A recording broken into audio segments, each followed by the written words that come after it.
আসসালামু আলাইকুম। Gratis চ্যানেলের পক্ষ থেকে আমি আসিফ রাজা আজকে চলে আসলাম নতুন কিছু তথ্য পাত্র। আপনি যদি ইউটিউব প্ল্যাটফর্মে নতুন হয়ে থাকেন তবে আজকের এই ভিডিওটি আপনার জন্য।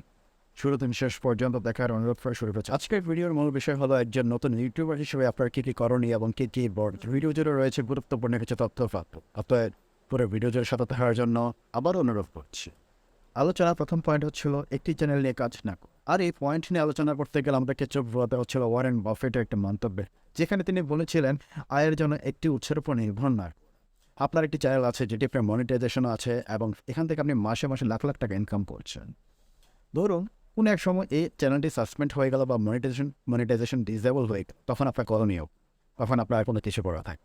এই জন্য একটি চ্যানেল দাঁড়িয়ে গেলে পাশাপাশি আরেকটি চ্যানেল দাঁড় করানোর চেষ্টা করুন, যাতে ওই একটি চ্যানেলের থেকে আয় বন্ধ হয়ে গেলে আপনি দ্বিতীয় চ্যানেলটিতে যাতে আপনি গ্রো আপ করতে পারেন বা আপনি ইনকাম করতে পারেন।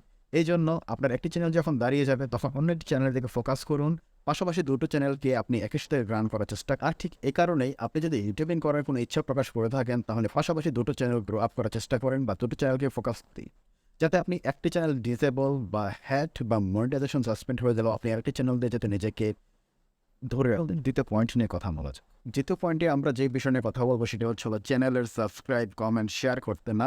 অনেকে শুধু ভিডিও বানিয়ে যায়, কিন্তু সেই ভিডিও শেষে বা ভিডিওর মাঝখানে বা ভিডিওর ইন্ট্রোতে কোনো সময় আমরা অডিয়েন্সকে চ্যানেলটিকে সাবস্ক্রাইব, কমেন্ট, শেয়ার করতে বলি না, যেটি হচ্ছে একজন ইউটিউবারের জন্য সবচেয়ে মারাত্মক ভুল। কারণ হচ্ছে আপনি যত বেশি অডিয়েন্সের সাথে এঙ্গেজমেন্ট করে রাখবেন ততই আপনার ভিউয়ার, আর এটা আপনার র্যাঙ্ক করবে। ভিডিওতে একটি র্যাঙ্ক করার জন্য বা ভিডিওকে আপনি র্যাঙ্কিং বা আপনার চ্যানেল যেটাকে বলুন না কেন, সব কিছুতে র্যাঙ্কিং করার জন্য অডিয়েন্সের সাথে সম্পৃক্ততা আপনার খুবই জরুরি। এই জন্য প্রত্যেকটা ভিডিও শেষে অবশ্যই সাবস্ক্রাইব, শেয়ার, কমেন্ট করতে বলা উচিত। আর এতে করে আপনি আপনার চ্যানেলটাকে গ্রো আপ করতে পারবেন খুব সহজেই।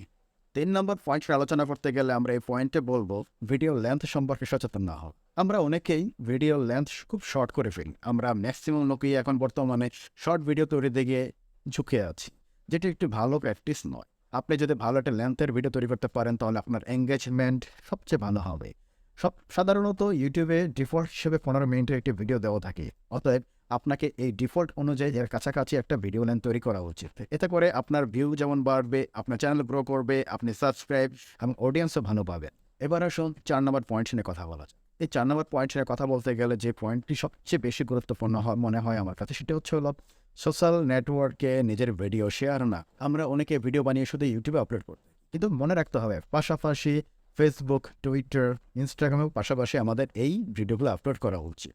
এতে করে আপনার বিভিন্ন প্ল্যাটফর্মে নিজেকে এঙ্গেজ করতে পারবেন। আপনি অনলাইন প্ল্যাটফর্মে নিজেকে যতটুকু মেল করার সুযোগ পাবেন, ঠিক ততটাই আপনি ভিউ পাবেন।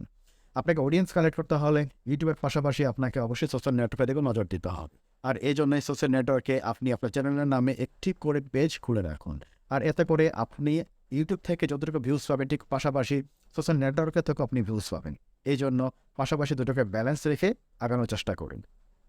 পঞ্চম পয়েন্ট নিয়ে কথা বলতে গেলে আমাদেরকে যে পয়েন্টে চোখে আসে সেটি হচ্ছে রিসার্চ না করে একের পর এক ভিডিও। একজন নতুন ইউটিউবার হিসেবে বর্তমান প্রেক্ষাপট, চলমান ঘটনা, বর্তমান ট্রেন্ড এই সব কিছু মাথায় রেখে আপনাকে ভিডিও তৈরি করা উচিত। ভিডিওর পাশাপাশি আপনাকে নিশের দিকেও খেয়াল রাখা উচিত। আমরা অনেকে শুধু ভিডিও আপলোড করে যাই, ভিডিও বানিয়ে যাই, কিন্তু আমরা কোনো সময় আমাদের বর্তমান ট্রেন্ড এবং বর্তমান নিশ সম্পর্কে কোনো প্রকার কোনো পর্যালোচনা না করে, গবেষণা না করে, কোনো প্ল্যানিং ছাড়া একের পর এক শুধু ভিডিও আপলোড করে যাই, যেটা একটা নতুন ইউটিউবারের জন্য সবচেয়ে মারাত্মক। আর এই কারণে আমরা অনেকেই নতুন ইউটিউবিং শুরু করার পরেও আমরা কোনো ভিউজ পাচ্ছি না, অডিয়েন্সের সাথে আমাদের কোনো সম্পৃক্ততা হচ্ছে না। আমরা যদি ট্রেন্ডের দিকে নজর রেখে যদি আমরা এই ভিডিওগুলো যদি আপলোড করতে পারি, ভিডিওর নিশ যদি আমরা ক্রিয়েট করতে পারি, তাহলে আমরা অবশ্যই ভিউজ পাবো, আমাদের অডিয়েন্সের সাথে আমাদের সম্পৃক্ততা বাড়বে। 6 নম্বর পয়েন্টে আমরা বলবো হচ্ছিল অডিয়েন্সের সাথে কমিউনিকেট না করা। আমরা অনেকে ভিডিও আপলোড করে থাকি এবং আমাদের এই আপলোডকৃত ভিডিও সম্পর্কে অডিয়েন্সের যে কোনো জিজ্ঞাসা থাকতে পারে বা কোনো কিছু জানার ইচ্ছে থাকতে পারে। ঠিক সে কারণে অডিয়েন্স আমাদের ভিডিওতে কমেন্ট করে থাকে। আমাদের উচিত সেই ভিডিওতে কমেন্ট বা লাইক বা রিপ্লাই যেটাই হোক না কেন সেটা করে দেওয়া। এতে করে হয় কি, যে অডিয়েন্সের বা যিনি ভিউয়ার আছেন তার মনে একটা আগ্রহ সৃষ্টি হয়ে থাকে। আর আমরা যদি তাদের সাথে কোনো ইন্টারাক্ট না করে থাকি, তাহলে তারা আমাদের এই চ্যানেলের ভিডিওগুলো দেখার আগ্রহ হারিয়ে ফেলে। আর ঠিক এই কারণেই অডিয়েন্সের সাথে অবশ্যই আমাদের কমিউনিকেট করতে হওয়া উচিত। 7 নম্বর পয়েন্ট নিয়ে কথা বলছি, যেখানে বলা হচ্ছিল নিয়মিত ভিডিও আপলোড না করা।